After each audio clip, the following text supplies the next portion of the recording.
내 하나님 여호와께서 택하신 곳에서 너는 이래 동안 내 하나님 여호와 앞에서 절기를 지키고 내 하나님 여호와께서 내 모든 소출과 내 손으로 행한 모든 일에 복 주실 것이니 너는 온전히 즐거워할지니라. 너희 가운데 모든 남자는 1년에 3번 곧 무교절과 칠칠절과 초막절에 내 하나님 여호와께서 택하신 곳에서 여호와를 배웁되 빈손으로 여호와를 배웁지 말고 각 사람이 내 하나님 여호와께서 주신 복을 따라 그 힘대로 드릴지니라. 아멘. 두 가지. 첫 번째, 택하신 곳에서 즐거워하기. 자, 15절입니다. 내 하나님 여호와께서 택하신 곳에서 너는 이래 동안 내 하나님 여호와 앞에 절기를 지키고 내 하나님 여호와께서 내 소출과 내 손으로 행한 모든 일에 복 주실 것이니, 앞으로 주실 거예요. 더 주실 거예요. 너는 온전히 즐거워할지니라. 아멘. 추수감사절은요, 이미 거둔 것에 대해서 감사할 뿐만 아니라 앞으로도 주실 것을 믿고 즐거워하는데, 어떻게 즐거워해라? 온전히. 네. 온전히 즐거워해라. 반만 즐거워해라가 아니라 완전 기쁜 거죠. 네. 완전 기뻐.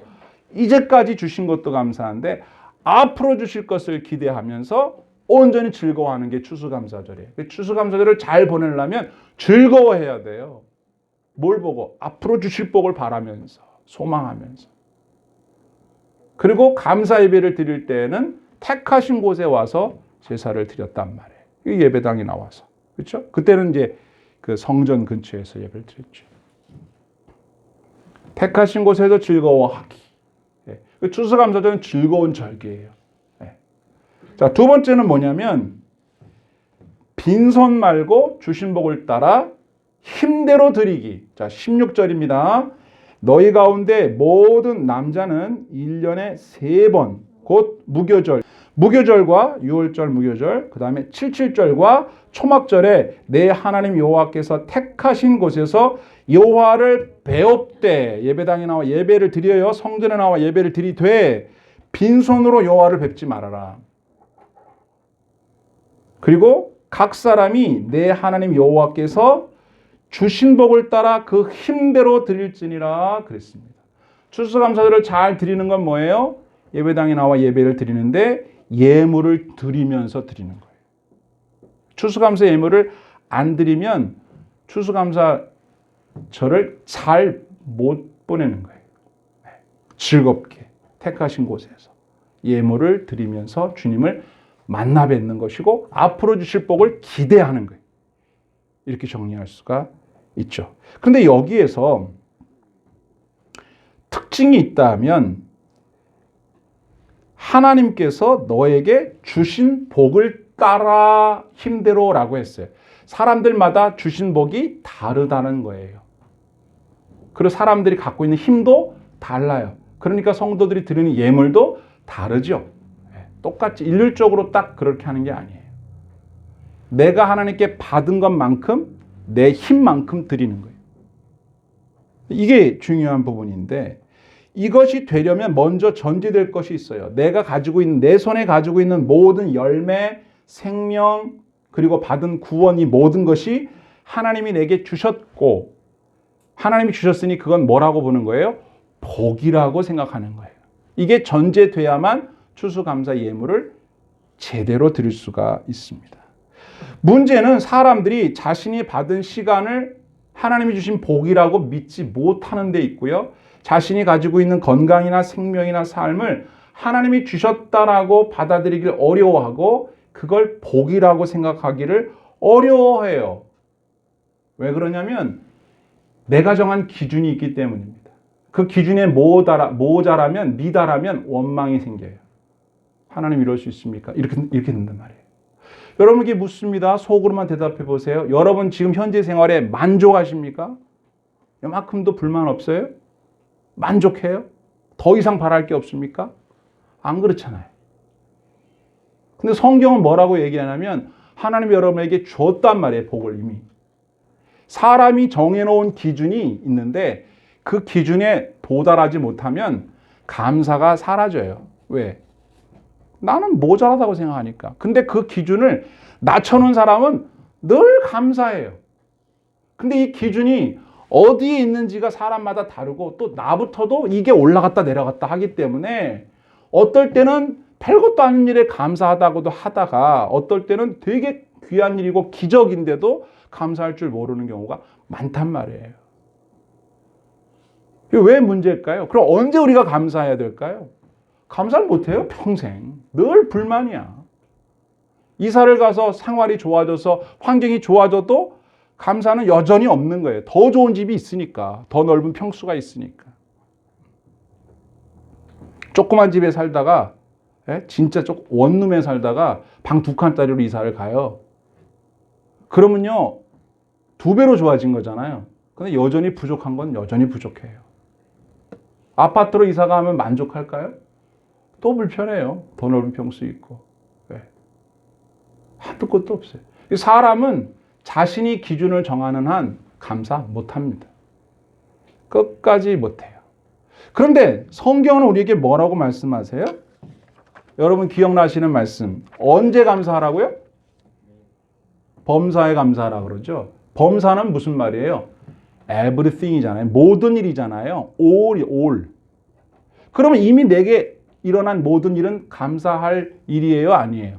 감사할 일이에요. 그러니까 이 일은 감사해도 되는지 안 되는지, 이 일은 감사하면 안 되는 일인지, 이건 불만을 품어도 괜찮은 일인지의 기준을 누가 정했냐 이거예요.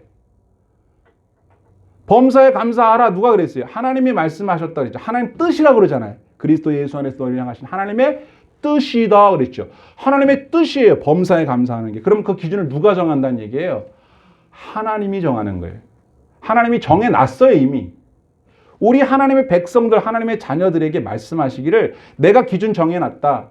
그래요? 어떤 일은 감사하고 어떤 일은 감사 안 해도 되는 건데 말씀해 주세요. 어떤 일은 감사해도 되고요?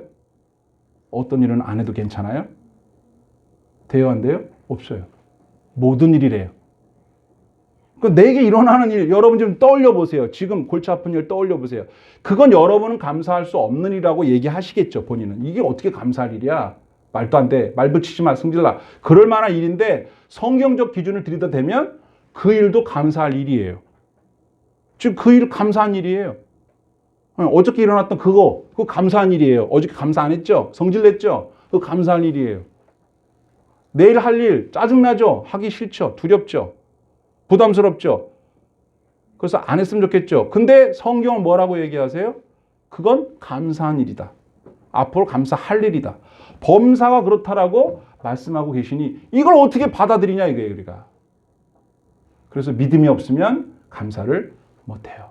뭘 믿어요? 하나님은 내 삶을 주관하시는 분이시고 하나님 나에게 좋은 걸 주시는 분이고 하나님은 나를 사랑하시고 하나님 내 아버지시고 하나님 내가 불행한 걸 절대 원하지 않으시고 하나님 내가 망하는 걸 원하지 않으시고 하나님 나한테 좋은 걸 주기를 원하시는 분이시고 나에 대해서 너무나 잘 아시는 분이고 내 삶의 환경을 다 아시는 분이에요.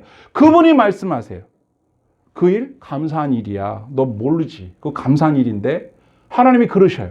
네, 하나님 모르시는 말씀. 그건 감사할 일이 아니에요. 난 감사 절대 못해. 이건 안 돼! 라고 내가 주장하면 하나님의 뜻을 내가 반대하는 거예요. 그래서 범사에 감사한다는 말은 절대 간단한 말이 아닙니다. 성경은 오늘 추수감사절을 맞은 우리들에게 말씀하십니다. 감사신앙이 뭐냐? 너의 현재의 모습은 감사할 수준의 모습이다. 주변 사람들이 여러분을 보고 한심하다고 얘기를 해도 여러분들은 받아들이지 마세요. 내가 한심해 보여? 난 감사해. 말도 안 되는 소리 하고 있어. 내가 너라면 안 산다 임마. 이렇게 말하는 사람일지라도 나는 하나님을 믿는 사람이고 하나님이 나의 아버지라는 확신이 있으시다면 그 말 무시하십시오. 네가 보기엔 내가 한심해 보여도 나는 감사할 만한 사람이에요. 하나님이 나를 보실 때 소중해. 바울 사도가 이런 말을 합니다. 고린도전서 15장 10절에서 그러나 내가 나 된 것은 하나님의 은혜로 된 것이다. I am what I am by the grace of God. 하나님의 은혜로 내가 이렇게 있다 이 말이에요. 사람들에게 나 무시하지 마 그렇게 말해봐야 무시할 거예요. 그 말 주의하게 생각하지 마세요. 하나님이 여러분을 존귀하게 생각하십니다. 기준을 정해놓고 내가 요 정도의 키에, 요 정도 외모에, 요 정도 돈에, 요 정도 성품을 갖고 있으면 훌륭한 사람이고 VIP라고 인정해주는 기준이 만약 있다 합시다. 그건 사람들이 정한 기준이지 하나님이 정한 기준 아닙니다. 여러분은 하나님이 보실 때 존귀한 사람이에요. 여러분의 존재 자체를 감사하세요. 있는 자체를. 그게 감사하는 거예요. 그렇게 시작해야 돼요. 여러분이 가지고 있는 돈 부족하다고 여기시겠지만 감사하라고 말씀하십니다.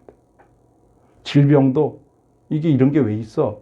있을만 하니까 있는 거다. 이렇게 받아들이시라는 거예요. 감사하라고 말씀하시는 뜻이 그겁니다. 그리고 여러분, 가난함과 부유함이 사람이 누가 선택할 수 있다면 누가 가난함을 선택하겠습니까? 근데 그것도 역시 하나님이 정해놓으신 거라는 거 아세요? 성경 한번 보세요. 잠언 22장 1절에 보면 많은 재물보다 명예를 택할 것이요 은이나 금보다 은총을 더욱 택할 것이니라. 가난한 자와 부한 자가 함께 살거니와 그 모두를 지으신 이는 여호와시니라. 아멘. 부자 집 앞에 쓰러져 있는 나사로 얼마나 억울합니까? 나는 왜 이렇게 살아야 돼? 그런데 그는 하나님이 결정하셨습니다. 낙원에 도착했습니다. 그래서 부자가 말합니다. 왜 나사로는 저기 있고 나는 여기 있습니까? 하나님이 그렇게 결정하셨습니다. 그걸 받아들이는 것이 보통 일이 아니에요. 못 받아들여요. 보통 사람은. 그런데 믿음 있는 사람은 그걸 받아들입니다. 내가 왜 여자로 살아야 돼? 난 남자가 되고 싶은데. 받아들이는 게 믿음이에요. 왜 한국에서 내가 살아야 돼? 내가 왜 이 수원에 살아야 돼? 여러분들이 다 결정하고 사는 것 같으면 최고로 원하는 곳으로 가시면 되겠지만 그게 내 뜻대로 된다면 왜 여기 있어요? 내 뜻대로 안 되거든요. 인생이라는 게. 그렇지 않으면 감사를 못해. 죽어도 못해. 여러분 이 동네에 사는 걸 감사하십시오. 딴 데로 옮기실 때까지는 여기 살아야 돼. 네. 그건 아무도 모르는 거예요. 여러분이 현재 삶에 처해 있는 것을 감사하십시오. 가족관계가 복잡한 분들도 있어요. 왜 이렇게 난 이래야 돼? 괜찮아요. 하나님이 허락하지 않았으면 이렇게 되지도 않아. 받아들이세요. 그냥 받아들여. 집집마다 속 썩이는 사람 한 사람씩 꼭 있다고 했죠. 우리 집도 있고요. 여러분 집도 있을 거예요. 그런 사람 때문에 여러분 막 미쳐버리겠죠. 그것도 감사하십시오. 이게 성경이 말하는 감사예요. 저도 여러분도 받아들이셔야 됩니다. 그래서 골로새 교회에 보낸 편지에서 바울 사도는 이렇게 말합니다. 골로새서 3장 17절. 자, 신자는 이렇게 살아야 되는 거예요. 또 무엇을 하든지 말이나 일이나 다 주 예수의 이름으로 하고 그를 힘입어 하나님 아버지께 감사하라. 아멘. 여기 그를 힘입어라고 하는 이 말은 예수와 함께라고 현대어 성경은 번역을 해요. 자, 17절 현대역도 써놨죠. 무슨 일을 하든지 무슨 말을 하든지 간에 주 예수의 대리인으로 행동. 내 행동은 다 예수님 대리인, 변호인, 예수님의 대변인으로 행동한다고 생각하고 행동을 해라. 그리고 뒤에 나오는 게 주 예수와 함께 하나님 아버지 앞에 나아가 감사를 드리세요. 혼자 나가면 감사를 못해. 예수랑 같이 가서 예수님과 같이 가서 하나님 앞에 감사합니다. 이게 가능하다고요. 쉽게 말하면 예수 안 믿고는 감사 안 돼요. 신앙 없이는 감사가 안 된다고. 죽을 때까지. 항상 불만, 불평이 있어요. 늘 뭔가 부족해. 늘 뭔가 불만이야. 그리고 다른 사람하고 비교하는 것도 감사 아닙니다. 야, 저 사람은 저렇게 어려운데 나는 그나마 낫잖아. 그거 아니에요. 그 사람은 그 사람대로, 나는 나대로 하나님 앞에 각자의 삶을 감사하는 게 정답이지. 야, 이거 뭐 저렇게 못 사는 사람도 있는데 나는 요 정도 사니 그나마 다행이지. 그럼 나보다 더 잘 사는 사람 보면 화딱지 나는데요. 비교해서 오는 건 감사가 아닙니다. 하나님 앞에서 나 자체가 하나님이 주신 복을 따라 나는 지금 살고 있다. 이게 복이다.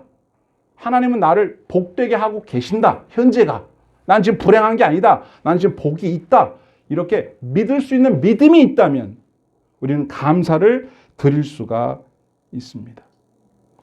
그래서 바울 사도가 고린도 교회에 보낸 편지에서 이런 말을 해요. 잘 보세요. 8장 11절. 이제 하던 이제는 하던 일을 성취할지니 마음에 원하던 것과 같이 완성하되 있는 대로 하라. 할 마음만 있으면 있는 대로 받으실 터이니 없는 것은 받지 아니하시리라. 아멘. 여러분 안에 이 믿음 없으면 하나님은 안 받아요. 있으면 받아요. 이게 뭔 얘기냐면 고린도 교회 성도들이 예루살렘 교회 성도들을 돕기 위해서 헌금을 모금을 하고 있었어요. 바울 사도가 중심이 돼서. 근데 사람들이 하다가 중단을 한 거야. 처음에는 도와줄 마음으로 시작을 했는데 하다가 마음이 변해갖고 멈췄어요. 그래서 하는 말이에요. 그리고 다시 보세요. 이제 하던 일을 성취해라. 하던 일을 마저 끝내라. 너희들의 마음에 원하던 것 같이 완성을 해라. 처음에 너희들이 예루살렘 교회 성도를 돕기 위해서 시작했던 일, 그 마음 어디 갔니? 계속해. 왜 멈췄어? 할 마음이 있으면 너희들이 있는 그 마음대로 하나님은 받으실 거지만 그 마음이 너희들이 없다면 안 받으신다. 이해하죠? 여러분 마음에 믿음이 있습니까? 드릴 마음이 있습니까? 그럼 여러분이 가지고 있는 것을 드릴 때 하나님 받으셔요. 없는 걸 달라고 하지 않으신다고요. 그러니까 추수감사절 예배를 드릴 때 내 마음에 감사가 없으면 추수감사절 예배를 하나님이 안 받죠. 없는 감사를 어떻게 받아? 없는 믿음을 어떻게 받으시겠어요? 없는 마음을 어떻게 받으시겠어요? 한번 따라 합시다. 하나님은 있는 것을 받으신다. 그러니까 여러분 안에 뭐가 있는지를 보는 게 중요해요. 드리기 전에 있는 걸 드려야죠. 없는 걸 어떻게 드려요? 받으시는 주체는 하나님이에요. 예루살렘 교회 성도들을 위해서 고린도 교회 성도들이 내가 도와준다. 이렇게 생각하면 안 돼요. 하나님께 내가 드린다. 받는 분은 하나님이에요. 물론 쓰여지는 실질적인 객체는 예루살렘 교회 성도들이지만 고린도 교회 성도들은 예루살렘 교회 성도들에게 주는 게 아니라 하나님께 자신의 믿음과 함께 그 구제 헌금을 내는 거라 그 말이에요. 여러분들이 교회 헌금 드리는 것도 마찬가지예요. 교회에다가 낸다라고 생각하지 말고 하나님 손에 올려 드린다라고 생각하고 드려야 그 헌금이 빛나는 거예요. 가치가 있는 거예요. 근데 내 마음에 그런 마음이 없어. 그럼 안 받아. 다시 여러분 마음에 내가 드린 이 헌금은 하나님의 두 손에 올려 드린다 하는 믿음이 있어요. 그 마음이 있어요. 그럼 그 있는 걸 하나님이 받아요. 근데 그런 마음이 없어. 없어. 그런 마음 없고 야, 돈 좀 갖고 와봐. 냈어. 안 받아. 이해되셨죠? 마음을 담아야 되는 거예요. 여러분 예수님이 성도들이 헌금하는 걸 이렇게 앉아가지고 보셨다는 거 아십니까? 그리고 헌금 드린 것에 대해서 평가하는 말씀을 제자들에게 하셨어요. 예수님은 성도들이 헌금을 어떻게 드리는지 관심이 있으세요. 관심이 있다고요. 그래서 말씀하셨는데 마가복음 12장 41절에서 예수님이 헌금함에 대하여 앉으사 무리가 어떻게 헌금함에 돈 넣는 것을 보실세. 그렇죠? 여러 부자는 많이 넣었는데 한 가난한 과부는 와서 두 렙돈 곧 한 고드란트를 넣었다. 얼마를 넣는지도 다 봤다 그 말이에요. 한 고드란트네 보셨다고요. 예수께서 제자들을 부르셔요. 내가 진실로 너희에게 말한다. 이 가난한 과부는 헌금함에 넣는 모든 사람보다 많이 넣었다. 이때까지 넣었던 저 사람들 다 합쳐도 이 사람 것만 못 넣었어. 도대체 얼마를 넣길래요 예수님? 한 고드란트. 에? 그거밖에 안 넣었는데 다 이 사람보다 많다고요? 자 나옵니다. 44절. 그들은 다 그 풍족한 중에서 넣었거니와 이 과부는 그 가난한 중에서 자기의 모든 소유 곧 생활비 전부를 넣었느니라 하시니라. 아멘. 뭐가 있는 거예요? 이 과부의 마음속에는 내가 내는 이 헌금을 하나님 손에 올려드린다는 믿음과 함께 바쳤기 때문에 하나님 받은 거야. 근데 그 한 고드란트의 가치가 어느 정도인지 아세요? 고드란트는 로마 화폐고요. 렙돈은 유대인들의 화폐인데 두 렙돈을 내면 한 고드란트를 바꿔줘요. 근데 한 고드란트의 가치가 얼마냐? 우리 돈으로 1,000원 정도밖에 안 해요. 한 고드란트는 한 데나리온의 64분의 1이에요. 노동자가 하루 일하면 오늘날에 시급 10,000원 치고 8시간 일하면 80,000원. 80,000원 나누기 64 하면 1,250원이 나와요. 그러니까 1,000원짜리, 그 다음에 200원짜리, 50원짜리 동전을 헌금함에 넣는 걸 예수님이 이렇게 보신 거야. 얼마 안 되네? 넣는 거 봤어요. 그런데 예수님 뭐라고 해요? 그 가치예요. 액면가는 1,250원밖에 안 되지만 액수는 그렇지만 그 가치가 이제까지 저 많은 부자들이 헌금함 넣는 걸 예수님 다 보셨어. 쨍그랑 계속 넣는 걸 봤어. 와 많다. 그랬겠죠. 옆에서 보는 다른 사람들. 근데 그 다 합쳐도 1,250원 이 한 고드란트만큼도 못 돼 이건. 뭐가 없어서? 마음이 없어. 믿음이 없어. 이 사람들은 그랬겠죠. 내가 이 성전에다가 이렇게 많이 냈으니까 성전의 보탬이 되겠구나. 제사장들이 좋아하겠네. 그리고 내가 좀 이 성전에서 이렇게 많이 냈으니까 좀 대접을 받겠네. 뭐 그런 마음으로 했겠죠. 그래서 제사장들에게 존경을 받고 성전의 보탬은 될 수 있어요. 그러나 하나님께는 아무 상관이 없는 것이 된다 그 말이에요. 우리가 헌금을 왜 냅니까? 하나님께 드리고 하나님께 복 받으려고 내는 거 아니에요. 근데 엉뚱하게 되는 거예요. 예수님이 그러셨다니까요. 제 말이 아니라 예수님이 그러셨다. 이 정신을 잊으시면 안 돼요. 그래서 여러분 우리 어린이들이 내는 500원이나 어른들이 내는 10,000원이나 하나님 보실 때는 어때요? 똑같은 거예요. 다르지 않아요. 그래서 어떤 아이가 그랬다 그러죠.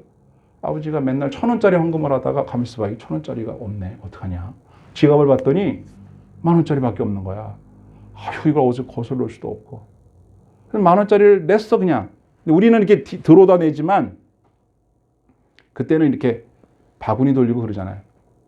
낸 거야. 그래서 막 아버지가 너무 저거 1,000원짜리 냈어야 되는 건데 10,000원짜리 아까워가지고 막 이러니까 애기가 옆에서 놀다가 그거 보더니 아빠 뭘 그렇게 걱정해. 하나님 다 알아서 받으실 거야. 하나님 얼마짜리로 받아요? 1,000원짜리로 받아요. 내고 싶은 마음은 얼마? 1,000원이었으니까. 낸 돈은 얼마? 10,000원이었으니까. 하나님은 10,000원짜리를 100만 원으로 받으실 수도 있고 1,000원짜리를 1,000만 원으로 받으실 수도 있는 분이셔요.